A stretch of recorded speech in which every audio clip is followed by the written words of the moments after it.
You know, if you've worked in an office, or let's be real, from home, anytime in the last few years, you definitely know the name, Microsoft Teams. It's the app that went from being a relative nobody to basically the digital backbone of millions of workplaces. So today, we're going to break down the incredible story of how Teams completely took over the world of work. Let's just start with a number. 300 million. As of July 2023, that's how many people were using Microsoft Teams every single month. I mean, that's a staggering figure for any piece of software, but what's really mind-blowing is the story behind it. Because think about it, just a few years back, Teams wasn't just small. For most of us, it just didn't exist. This wasn't some slow, gradual build. No way. This was a meteoric rise, a complete tech explosion that totally reshaped how we all collaborate. So, what was the secret sauce? Was it the right product at exactly the right time, a stroke of pure strategic genius, or was it something else entirely? To find the answer, we have to go back to a single decision that honestly could have changed everything. Okay, so our story kicks off in 2016.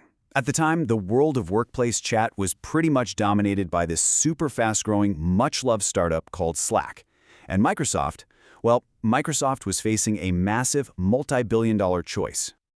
The huge turning point came in March of 2016. Microsoft was seriously thinking about buying Slack for a cool $8 billion. But Bill Gates, among others, stepped in and pushed back. His argument was simple. Why buy the competition when we can build our own and use all the strengths Microsoft already has? That one decision set everything in motion. Just 8 months later, Teams was announced, and by early 2017, it was live for everyone. So, how did Slack react to this new giant entering their turf? Oh, with one of the boldest moves in modern tech history. They took out a full-page ad in the New York Times offering some, quote, friendly advice to their new rival. It was this confident, almost cheeky, welcome to the fight, and it perfectly set the scene. It was David versus a reawakened Goliath. All right, so Microsoft had thrown its hat in the ring. But how could it possibly go up against a product that people loved as much as Slack? Well, they didn't just build a copycat, they executed this brilliant three-part strategy. Microsoft played to its massive home field advantage. First, and this is the absolute killer move, they bundled Teams for free with their existing, hugely popular Office 365 subscriptions. All of a sudden, millions of companies already had Teams, whether they knew it or not. Second, they wove it right into the fabric of their other tools, making it the central hub for everything Microsoft. And third, they started a process of, cleaning house. This meant they started phasing out their older communication tools and basically funneling all those users to one destination, Teams. Skype for Business was the first big one to go, and yep, even the classic consumer version of Skype is being replaced, with Teams positioned as the one and only successor. It was a really clear strategy. Get rid of internal competition and create a single path forward. And this is what they were building. It wasn't just another chat app. No, it was an all-in-one platform. It combines chat, video calls, file sharing, and all these app integrations, all living right inside that Microsoft 365 ecosystem that businesses were already paying for. The value proposition was super powerful. Why would you pay for a separate tool when a pretty good one is already included in your subscription? So, for its first few years, Teams grew pretty steadily. It was doing okay. But in 2020, a completely unpredictable global event turned that steady growth into an absolute rocket launch. You know what I'm talking about.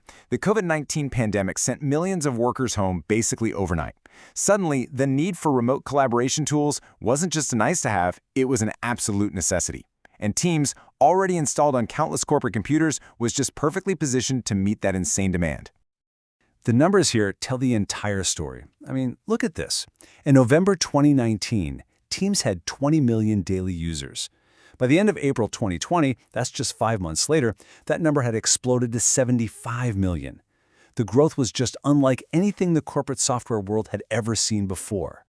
And to really wrap your head around the speed of this, just consider this. In a single week in March 2020, right as lockdowns were spreading across the globe, Teams added 12 million new daily users. That's more growth in 7 days than in the entire year before. Just wild.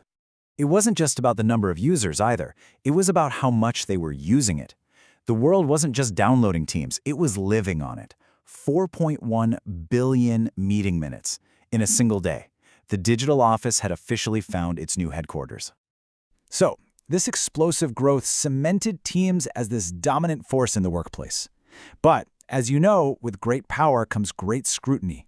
And the very strategy that made Teams so successful is now the source of its biggest challenge. And this brings us right to the heart of the issue today. On one hand, Microsoft argues that Teams is just an integrated part of its software suite, nothing more. But competitors, and now the European Commission, they see it very differently. They argue that by bundling Teams with Office, Microsoft created a totally unfair advantage and basically stifled the competition. And this isn't just a philosophical debate, it's having real-world consequences. In July 2023, the EU launched a formal investigation. Microsoft responded by unbundling Teams in Europe, but it wasn't enough. By June 2024, the EU had laid formal antitrust charges, setting the stage for a huge legal battle. And so, the story has really come full circle, hasn't it? The very bundling strategy that was so key to its victory over Slack is now its greatest vulnerability. I guess success at this scale just inevitably puts you in the regulatory spotlight. And that leaves us with a really fascinating question to think about. Was the rise of Teams just inevitable because of Microsoft's market power and that brilliant bundling strategy? Or was it simply a pretty good product that happened to meet an unprecedented global need at the absolute perfect moment? You know, the answer is probably a mix of both. But as regulators now weigh in, the outcome is going to shape not only the future of Teams, but the entire landscape of the software we all rely on to get our jobs done.